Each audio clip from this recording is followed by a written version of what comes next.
I think the one thing that people need to understand when they first come in is it's just that you don't think anybody else has gone through the kind of pain that you're going through. We all know that pain. And to just let them know we understand what that pain is and to stick around here because this works. And maybe some of this seems a little strange and a little off, but trust me, it works and your life will be better than anything that you could have imagined. I hear people say that, and when I first came in, I thought that meant a car, and I'm driving a convertible with beautiful women and with loads of money that I'm throwing out of the car or something. That's what I thought. I mean, it's just so different than anything that I could have imagined. It works and keep coming back. More will be revealed. More will be revealed, but do not be discouraged. And don't leave before the miracle happens. Don't leave before the first miracle happens. Oh, yes. Because there's other ones. I heard it through the grapevine. Welcome. It's the AA Grapevine half-hour variety hour featuring the collected voices of Alcoholics Anonymous. I'm Don, an alcoholic in Greensboro, North Carolina. And I'm Sam, an alcoholic in Palm Springs, California. Sam, what's your favorite line in the Big Book? What's the first line that comes to mind? Hey, first line that Which will be your favorite line? I am not a Big Book quoter. That's the problem, Don. Yeah, but there's got to be some. Well, let me tell you what I have found, because I've been asking people this for a week. For me, the grouch and the brainstorm are not for us, because I just love that. Wait, it's not boiled as an owl? Sometimes I think of boiled as an owl. I got to go to the promises, because the fear of people and of economic insecurity will leave us. Fear of people was one of the big things for me. Yeah. It's still not if I could avoid being around people for the rest of my life, I'd probably choose that. But actually, I wouldn't, because I've come to realize that I actually do like having people in my life. And I'm really a lot better at talking with folks and interacting with folks than I thought I was when I thought I needed alcohol to do it. Yes, and it feels good to isolate, but it might not be the best thing all the time. I mean, it really does feel good to me sometimes. Oh, so I had a sponsee that told me one time, there's a very big difference between solitude and isolation. I need solitude to recharge. Yeah. Isolation will separate me. There you go. Well, I asked my sponsor what his favorite line is, and I've read this line many times, but it has never jumped out to me. But it has since he said it to me, which is, more will be revealed. I've just read over it. More will be revealed. But he takes it on and he's going, it's been true in my life. He'd been sober a long time. And he said, it's constantly revealed. More is being revealed all the time. He's changing all the time. And everything looks a little different. More will be revealed. I love that. Well, I got to tell you what popped in my head, and that was Gallagher, the comedian, going with, but wait, there's more. All right. It slices, it dices, it juliennes. Yeah. Well, people get excited and upset even over big book language, like where it says in the book, we have recovered. That means we are not recovering. There's some old timers who sometimes will jump on that. It's like, it says we're recovered, by golly. Well, but I love the distinction in that, because we are recovered from what? A seemingly hopeless state of mind and body. Yeah. And yeah, I am definitely recovered from a seemingly hopeless state of mind and body. Well, of course, both things are true. I'm recovered and recovering, but it's a point of argument for some people. And, semantics are fun. Yeah.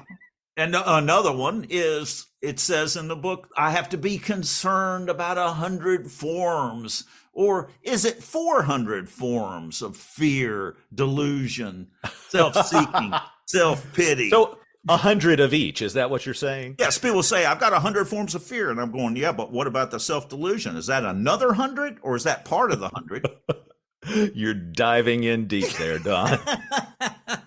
Well, whichever it is, a listener wrote in with a real corker of a question, and we'll answer it, or at least give our opinions, along with our guest today. Today's guest is Bob S. in Charlotte, North Carolina. Bob helps you to produce the podcast, right, Don? Yeah, he's our other sound editor. He edited season 6, episode 3, where Sam and I talked to Ted. Y'all won't be able to tell the difference from when I do it and when Bob does it because he does it so well. Well, he tends to leave in more uhs than I do. I cut out more uhs than he does. But I would cut that out. He might leave that in, but these are interesting questions in editing. You know, do you leave them in? Do you leave them out to keep the personality of the person? Like Sam, sometimes what you'll do is you'll forget. But you repeat a word about 15 times while you're trying to think of the next. Wait. I don't know what you're talking about. So what I'll do is cut that down to 2, so it's still got your personality in there, and not let it go on, for a minute and a half later. Instead of taking this as an insult, Don, I'm going to take this with gratitude that you think I have personality and you want the world to hear it. Thank you. This is going to be like a very public performance review for the last 3 quarters for Bob. Let's not make him more nervous than he already is. Well, after getting to know Bob a bit, we'll answer that question sent to the Ask It basket. But wait, there's more. There it is, Sam. There sure is. We've got an AA Grapevine half-hour variety hour scoop. Sort of. I attended an internet service sharing session that Monica F. in Chicagoland coordinates. She always calls it Chicagoland, so I guess I can. On that, I heard Michelle Mercer. I can use her last name because she's not an alcoholic. She's a non-alcoholic archivist at the AA archives. She played a recording that they had just discovered in the vault. I suppose there's a vault. I like to imagine there's a vault where all these things are stored and, they're in there and have a flashlight. The AA catacombs. Michelle, look over here. Look what I found. Here in the vault. It's a new recording. They found a recording of Bill W. giving a talk at the 1950 General Service Conference. It's about how our book, 12 Steps and 12 Traditions, came together. It was on the event of its publication and the conference, and he speaks about it. And, being Bill W. is one of the co-founders of Alcoholics Anonymous, he wrote the big book. Yeah. And the 12 and 12, yeah, and the AA service manual, and the 12 concepts, and AA comes of age, and our great responsibility. Okay. That's enough. He wrote a lot. We got the picture. So at the end of the show, we're going to have a, Sam, help me out. Blast from the past. Michelle has given us a copy of that newly discovered recording, and we're going to play it then. And folks, we need you to write or call in with questions for the Ask It basket and for a new type of segment for the podcast, A Newcomer Asks. We're asking you, dear listeners, to send us questions you've asked a newcomer or have been asked by a newcomer. And don't send one, send a few of them. If you go to a newcomer meeting, write down some of the questions and send them to us. You can email us at podcast@aagrapevine.org, or you can call them in at 212-870-3418. Hey, Alice, how can I support the Grapevine podcast? Since the Grapevine is self-supporting, we don't sell ad space in our magazines, our website, or even the podcast. Grapevine doesn't even accept contributions from AA members. Wait, what?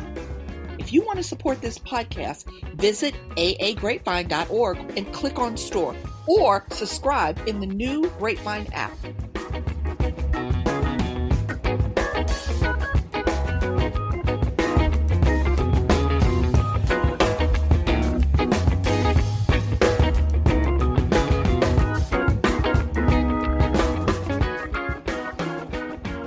My name is Bob S. from Charlotte, North Carolina. My sobriety date is October 12th of 1984, and my home group is the Southern Pacific Group in Charlotte.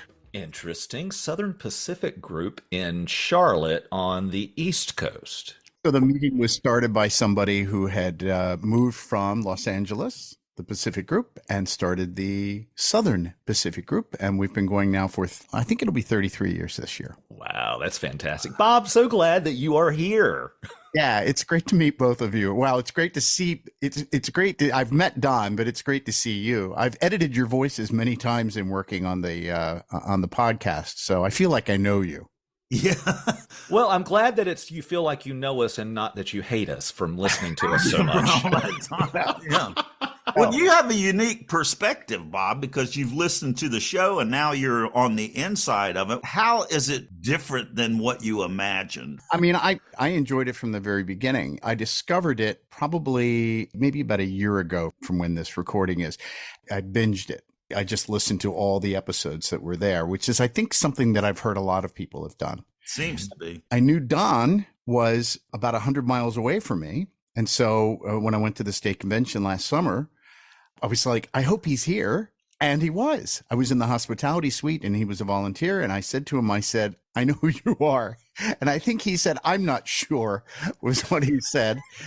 And then I said, if you need any help with this, I've done this kind of work before. And, I'd like to help if you need some. And he said, yes, we do. And so that is how all of this sort of came about. Then he kind of gave me some work parts and said, all right, now do what you can do with it or whatever. And so I put something together and then he said, okay, I think we're going to use you. Yeah, my favorite thing that you did was the blooper reel. Oh, yeah. On the anniversary special, right? Yeah, I put that together. Yeah. That was a lot of fun. What can you tell a listener that is surprising about the way that we do it? That it doesn't come out perfect in the recording. Wait, right. Are you suggesting that we are not professionals who nail it every time from the start? Nobody does. But so what he usually will give me, Don will usually say, okay, fine, I've got about 50 minutes of audio and I need for you to make it 25. And so then you go into the process of not only taking out all the ums and ers and all that other stuff and making sure the levels are right and all of that other sort of technical stuff. Then you have to make determinations about what is important and what is not important. And that's one of the things that I always sort of struggle with, because I'm like, should I have left that? Should I have not left that? And some of the guests you've had are so good. It's like, I want to leave it all. But for time constrictions, you really can't. It really is a tough thing. I edited one episode and went through that crisis, if you will. This is why it's so important that not only a member of Alcoholics Anonymous, but someone who's been around for a while is working on the podcast because of having to make those decisions. Yeah, I think you can sort of understand what is important and what is not important. And I think that the personal stories that people tell, the things that are most personal to them and emotional, are the things that really resonate with me. And I go, well, this is what I'd want to listen to, so I put it on there. So, personal story, how did you get sober? So I was 25 years old. Alcohol really had started to affect my life, job losses, broken relationships, that sort of thing. And I was living in the Washington, D.C. area at the time in Northern Virginia. And I went down to Washington and was partying around, got pulled over when I came across the Key Bridge into Roslyn. It was at that moment I sat in the car before the policeman came up and I said, this is done. This is over. This is your fault. You can make no excuse that this is anybody else's fault. And I knew in that moment was my moment of clarity that something was going to change in my life. And then later on that day, I ended up calling Alcoholics Anonymous and went to my first meeting 2 days later. How did you know about Alcoholics Anonymous and what did you think about it before going? I didn't. Sam, this part of the story, I can only say that Providence is involved with this, because I can't tell you how I knew about Alcoholics Anonymous. Nobody in my immediate family. Maybe I had a friend or two who had gone to meetings or something. I heard something somewhere or I saw something on television. I just knew that I had a problem with this. And there was somebody at the other end of the phone who was very kind and understanding and said, I'm going to send you to this meeting. I'm going to send somebody to meet you at the meeting. And I went to my first meeting at the Falls Church Group in Falls Church, Virginia. I went in and there was somebody to greet me at the door. The guy that they sent from the intergroup office met me there. There were speakers at night. There were chairs that were set up. All of those people in aggregate who did those little jobs performed a life-saving operation that night, and the life they saved was mine.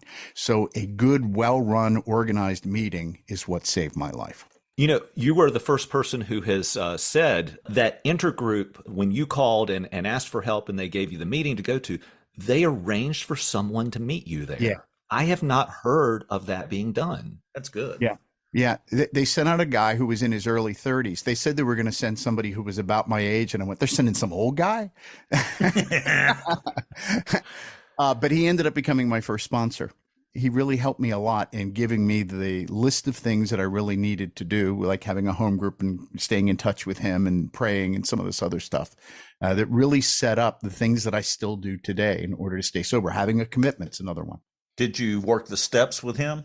So no, I did not work the steps with him. I ended up getting another sponsor at one point along the line, and I did a 4-step while I was on a retreat. So I had an entire weekend to write stuff up, and I did it with a priest who was at the retreat house, a retired priest.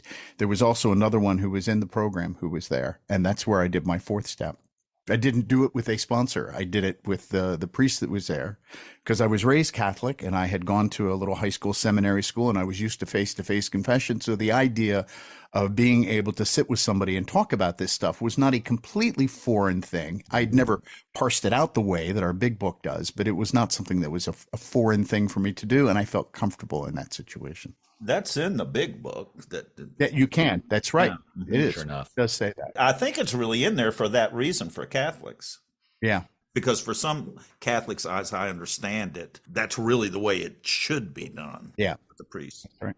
Is there in the first time that you went through the steps that you felt a significant moment, a significant change? You know, after doing a 4th and 5th step, is that looming big thing that sort of hangs over you when you first come in because everybody talks about it and you can see that it's there. I was so relieved to get it done. So if anybody asks about it, I can say, well, I have done this. I've had lots of little interesting special moments happen through the course of time. When I was sober about 2 years, my mother, I'll never forget, I went to dinner with them and she looked at me in the eye. She took my face in her hands and she said, "You're different." She said, "There's something different about you." She said, "Whatever you're doing, keep doing it." Because they didn't understand what I was doing, but they knew that I was going to AA. They knew that I said I had a problem. They were willing to accept that. And in their own way, they supported me with that, despite the fact that they were very strict Catholic and we don't know what you're doing with this, but okay, They could see the change that perhaps you couldn't see. Well, isn't that true though? I mean, you've been able to see that with people that have come into your home group, that people kind of stagger in and you go, oh, see what's going to happen. And then all of a sudden the next thing you know, you see them and they're standing taller and they've gotten a job and they got married and then they get divorced and then they get another marriage. But it's just, you do see that happen. Yes, you do. And you got me tearing up here, Bob. Instantly, when you said that, what popped to mind was when I was home drinking with my husband and just drunk as I could be. And I had been on the phone with my mother and she drove from about 20 minutes away, brought burgers because she wanted us to eat and she wanted to make sure her son was okay. Yeah. That stands out as a memory, even though I was drunk like crazy at that moment. she's worried. Exactly. I put her through the ringer with this stuff when both she and Granny got to have their son and grandson back for the many years that they did before they were gone. I love that. What a gift that I got to have to be able to be a good son and grandson. Yes.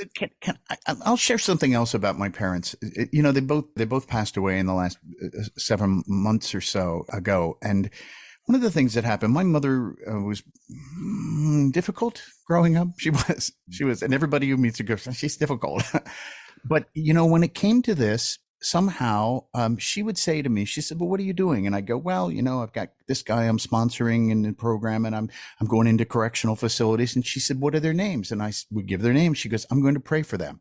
So she would pray for them. And then weeks later, she would wrote reports, right? She's looking for the results of her prayers, And in fact, one of the guys who I sponsored in prison, who got out of prison and then through a series of events ended up going over to France to get his master's degree from us doing fourth and fifth step in a room in the prison, a cinder block room in the prison, to going off to France to getting his master's degree. It's one of the most amazing things that I've ever seen in my life.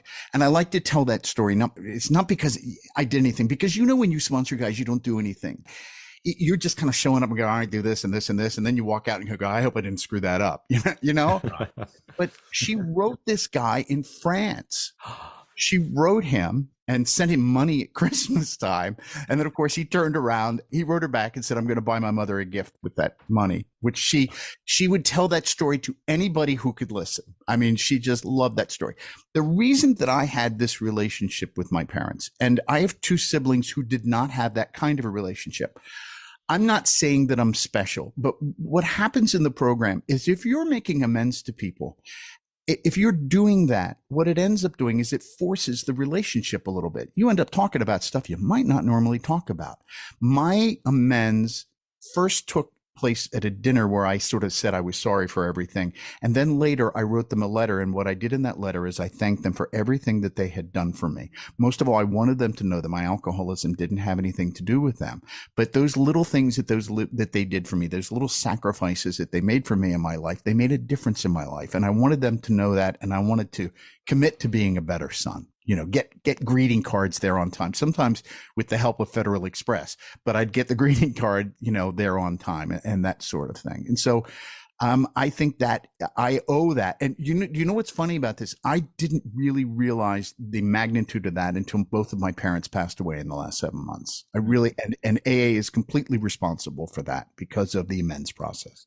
How beautiful. It's like I had difficult time with my parents and strained relationships. I wanted nothing to do. Every time I went over there back when I was drinking, it was always saying, well, no, I'm not going to be able to stay more than an hour. I mean, I've got it planned out when I'm getting out of there the whole time. And when I made amends to my mother, our relationship changed because I heard something that I was absolutely blind to. I thought that I needed to pay her back for all the money I borrowed from her. And I had lunch with her, told her that I had gotten sober. I'd quit drinking. I was going to Alcoholics Anonymous and I was changing my life and and I want to do this because I borrowed all this money and I'm never paying any of it back. And I got a check for you for $150 and I want to give you a check occasionally until I can pay this back. And she said, I don't want your money. What I want is this conversation that we're having, to sit and talk with each other. Of course, that's what was missing. I was not there for her at all. I was always ready to get out as soon as possible. So I made a commitment to stay in touch with her from that time on, at least once a week. And in fact, a great deal at the end of their life. I was there for them. I could not have done that when I was drinking. Yeah. I have a memory that just surfaced. I don't know where this came from, but I decided I was going to call my mother every week. I've got this memory in my head, Don. I'm in Greensboro and I'm driving over to your house to record the previous podcast. And I'm calling my mom. And that was a regular thing that I would do. Just a quick little check-in with her, because often we would record on a Sunday. Yes. Thanks for triggering that memory, guys. It's beautiful. Would you say that our higher power has entered our hearts and lives in a way that didn't happen before? I mean, that's what it feels like to me. It's difficult to own that, but I would say that, yes, I am changed. What is my higher power? But it's my highest self. It's our best selves. I mean, yeah. And I mean, I have a fairly traditional way that I believe in that. But, the thing is it's sort of an evolving thing. It's an ever changing thing. But I think that, Yes, I think when you let God in your heart, it's a matter of, am I going to allow that to happen? And can I get my own selfishness and my own ego out of the way enough in order to allow that to happen? And that's the big question. Yeah. And that is something that I have to remind myself. That's why it's so important for me to pray every morning, because I will forget. If I do not do that, I take over. And it's like it happens. And as I'm taking over, that part of me says, no, you got this. You're fine. You don't need to do that. Yes, it's all ego. It's like, okay, I got it. Yeah. Bulldozing. Bulldozing. That's it. So here's get out of the way.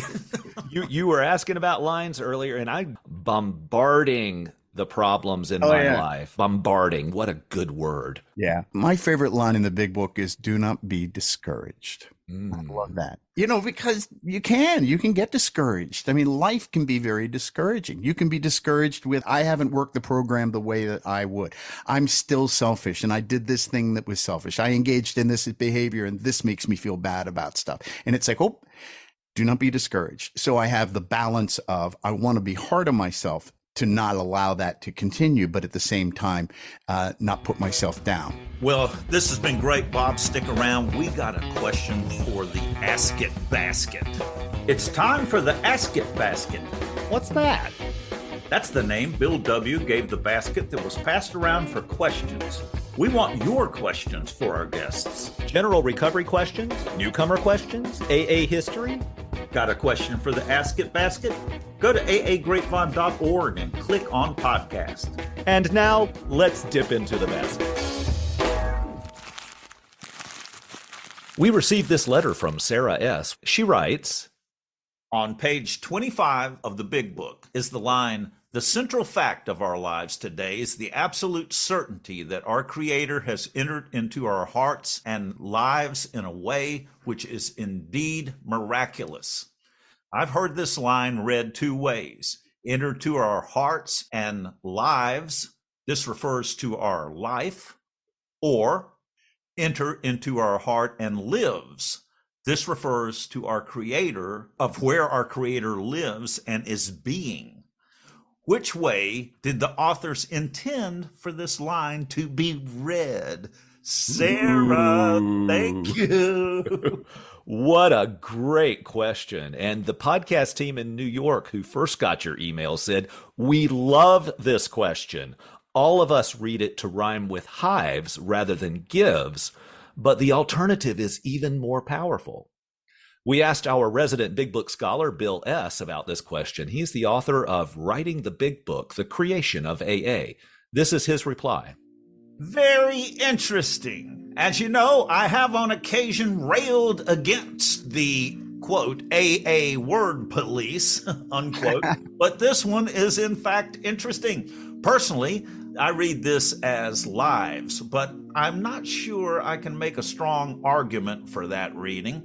My best shot would be to say that if the word was meant to be read like lives, then the writer would most likely have emphasized that with an additional word. For example, the central fact of our lives today is the absolute certainty that our Creator has entered into our heart and lives there in a way which is indeed miraculous.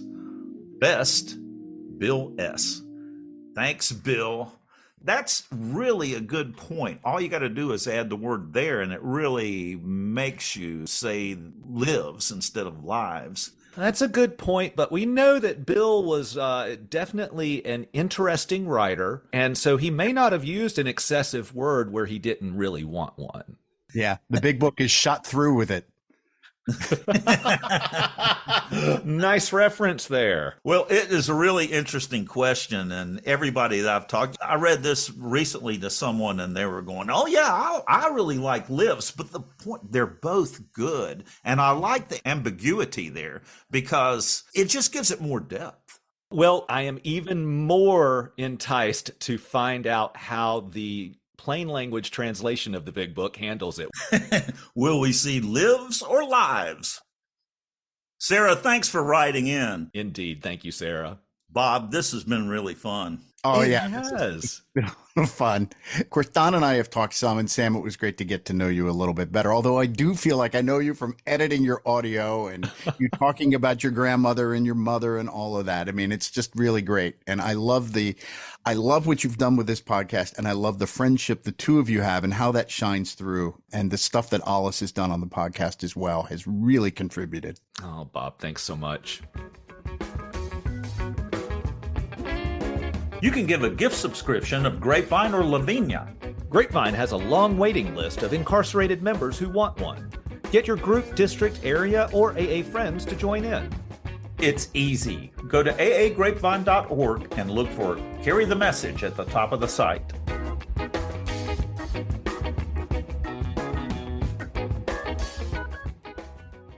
And now it's time for Blast from the past.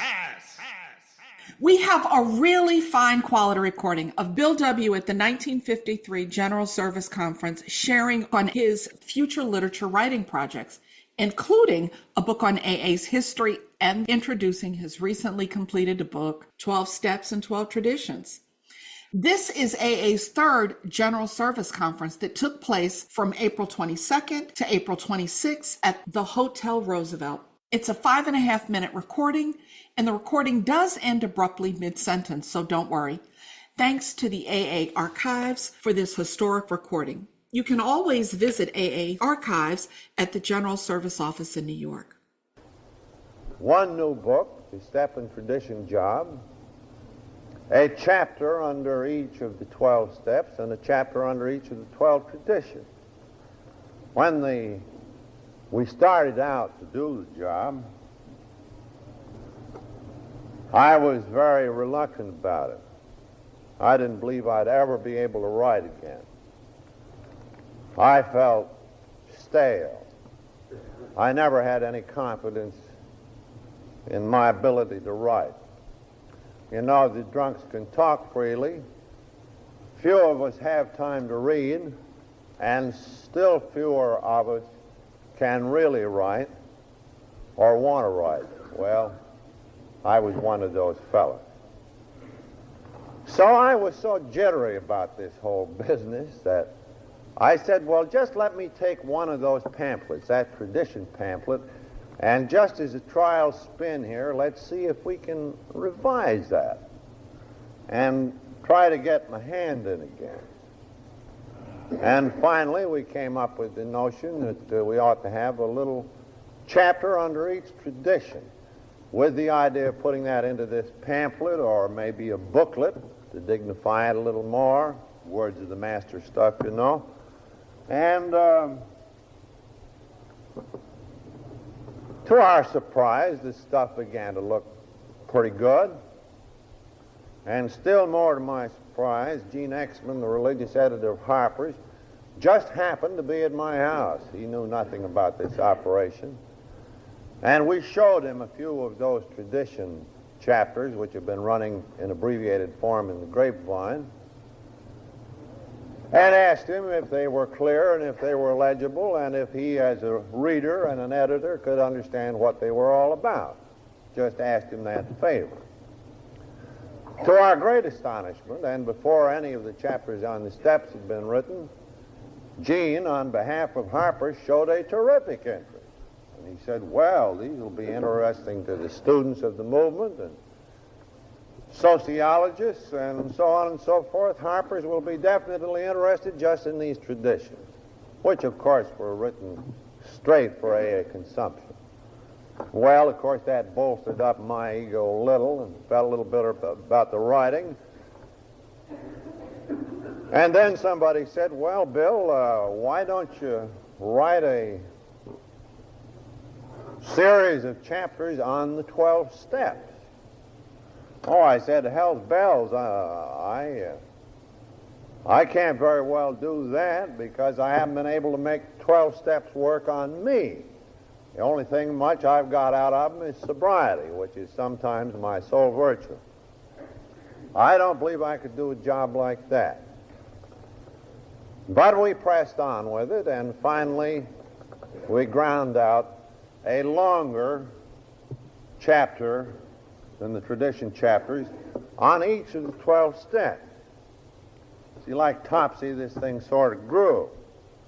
So then somebody said, well, we don't want to put the traditions out separately from steps because most of the alkies will want to buy the steps, but maybe they won't be so interested in the tradition. So why don't we clamp the two together? And they'll buy a book, maybe, to read the steps, and we'll thus snare them into reading something about these traditions on which our future unity depends. So this idea of the book just grew and grew and grew until here, dear people, it is.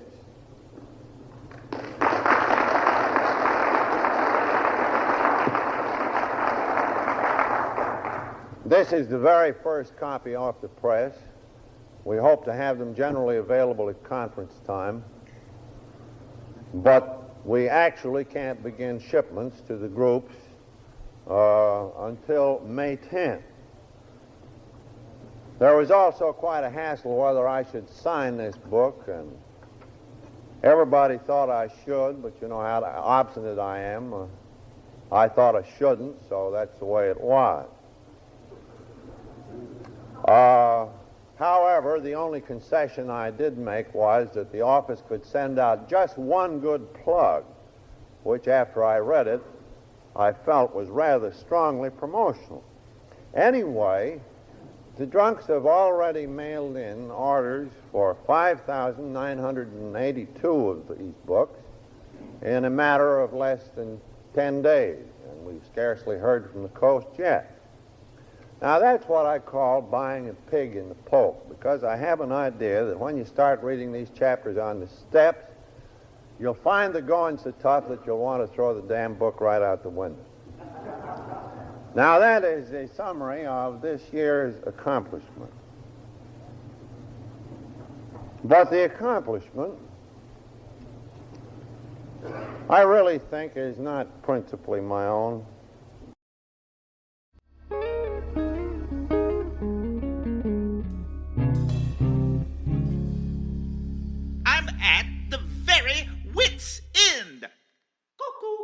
While I was photographing a wedding reception recently, a waiter approached me with a glass of champagne, and I had to tell him, that stuff doesn't agree with me. Well, then maybe you ought to join the double A's. What do you know about AA? Plenty. My brother belongs, and he was so bad they'd only let him take one A at a time.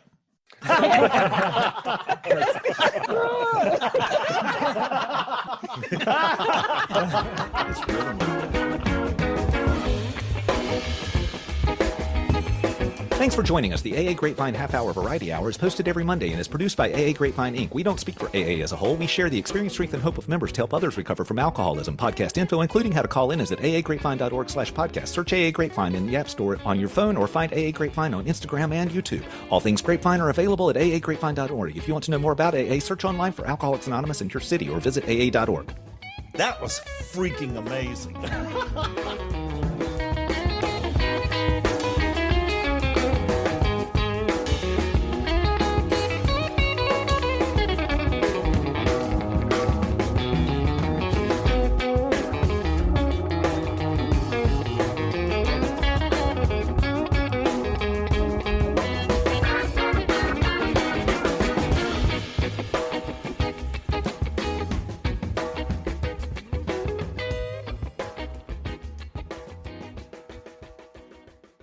You know, one thing that bothers me about the big book, here we're going to nitpick. You know what really grinds my gears? This is the AA Grapevine podcast. You know what grinds my gears about the big book? Is that a new segment? What grinds my gears about the big book? Is the way that the language has changed. Bill, instead of saying whatsoever, it's always whatever instead of whatsoever. We never say whatever instead of whatsoever anymore. And Except when we're reading aloud from the big book. Except when I was reading with the new sponsee, and he was stumbling over that continuously. I was going, just think of it as whatsoever. And that's what grinds my gears. Thanks for listening.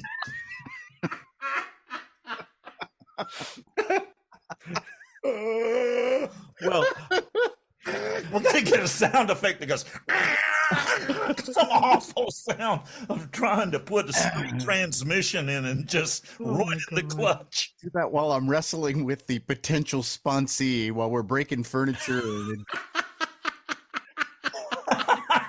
don't let him pull the keys from your piano now. Right. I hate it when they do that.